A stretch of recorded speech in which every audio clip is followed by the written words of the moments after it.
But it's important for people to know that you have to go through this kind of nonsense.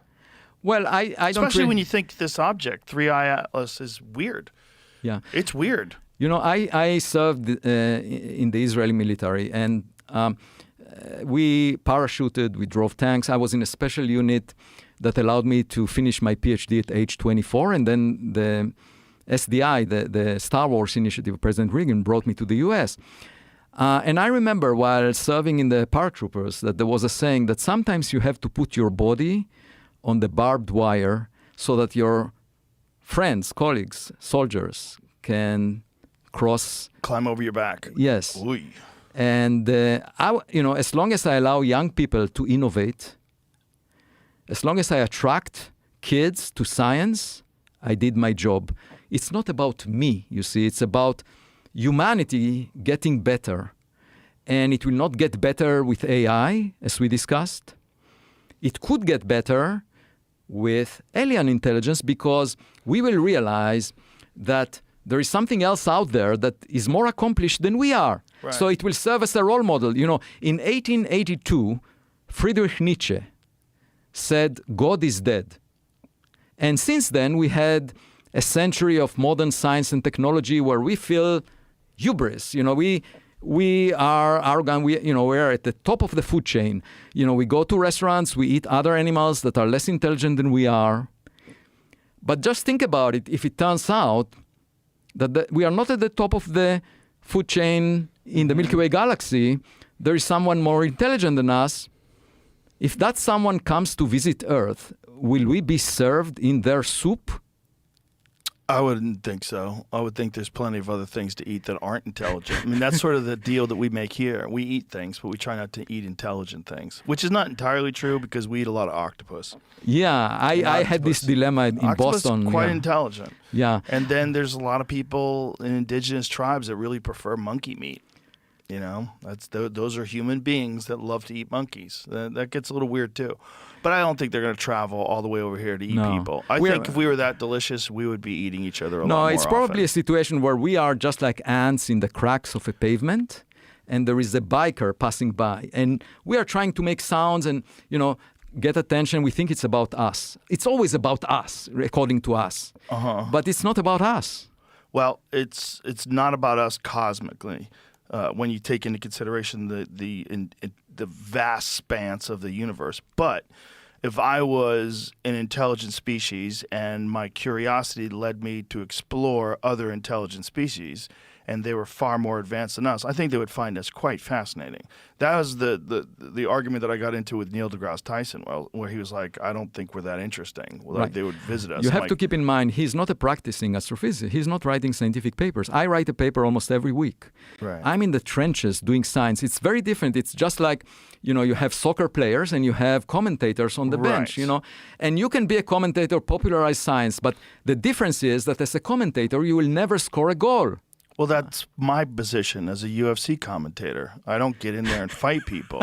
I understand the fighting. I can do my best to help explain it to people, but right. I don't do it. So, a few months ago, defer to experts. A few months ago, I was at a gathering, and there was a cocktail hour, and it was with celebrities, and I saw Margot Robbie standing, and of course, I have nothing to offer. What kind of opening line would I start a conversation with? I didn't know how to start a conversation. So right. I was just standing on the side, and then someone came with my book, Interstellar, and said, would you mind signing it for me? And so I signed the book, and she noticed it, and she came over and said, are you Avi Loeb? I really wanted to hear more about what you're doing. And we started the conversation for 20 minutes.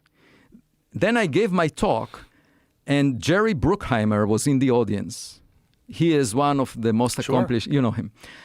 He came afterwards and said, I just finished F1, the movie, and my next one is about a scientist like you searching for UAPs and trying to figure them out. Oh. And then I saw Adrian Brody was standing there, and he told me, I really want to become a scientist. I always wanted to become a scientist. I said, it's not too late.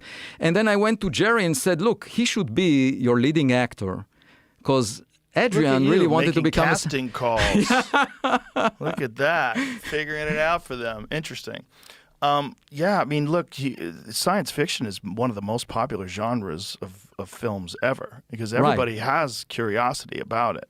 But nature might be much more imaginative than the best script writers in Hollywood. Very likely. And so if we look up, we might get a much better movie.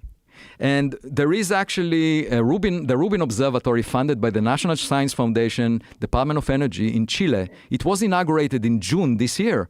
Is that the VLT array? No. The VLT is a very large telescope by the European Southern Observatory. But this one was funded by the US, and it has a 3.2 gigapixel camera monitoring the southern sky every 4 nights. And it's an amazing survey telescope. And by the way, Sphere has a display that is the biggest in the world of 14,000 by 14,000 pixels. Okay, that's a factor of 13 less pixels than the Rubin camera has. That's observing amazing. the real sky. Now, Rubin will potentially, based on estimates, discover an interstellar object like 3I Atlas or even smaller every few months.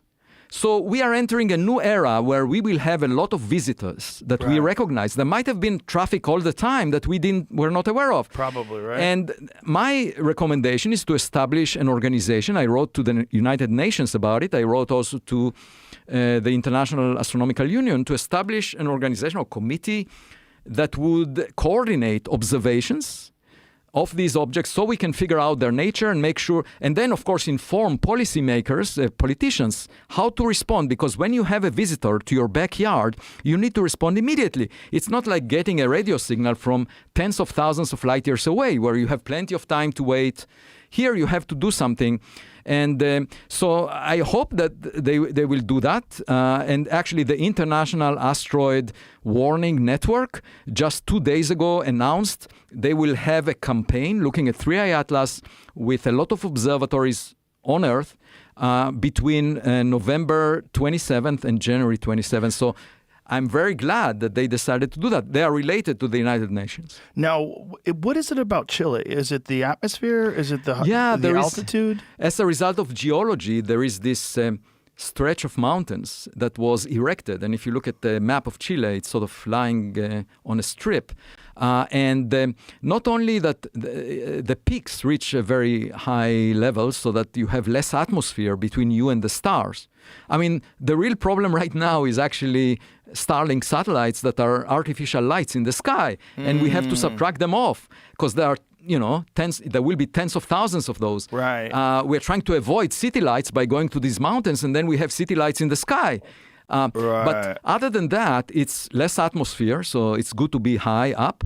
And in addition, it's not very turbulent. The weather is very good there. So there is the Atacama Desert, and there are many astronomical observatories there. And the other place where you have a lot of state-of-the-art facilities is Hawaii. Mm-hmm, the Keck. The issue there is that there are severe political limitations because of the indigenous people there that are assigning religious sentiment to the mountains. So they cannot build more telescopes there. So Chile, the government in Chile is encouraging science, and we are getting a lot of useful data from Chile. Yeah, we need more of it, right?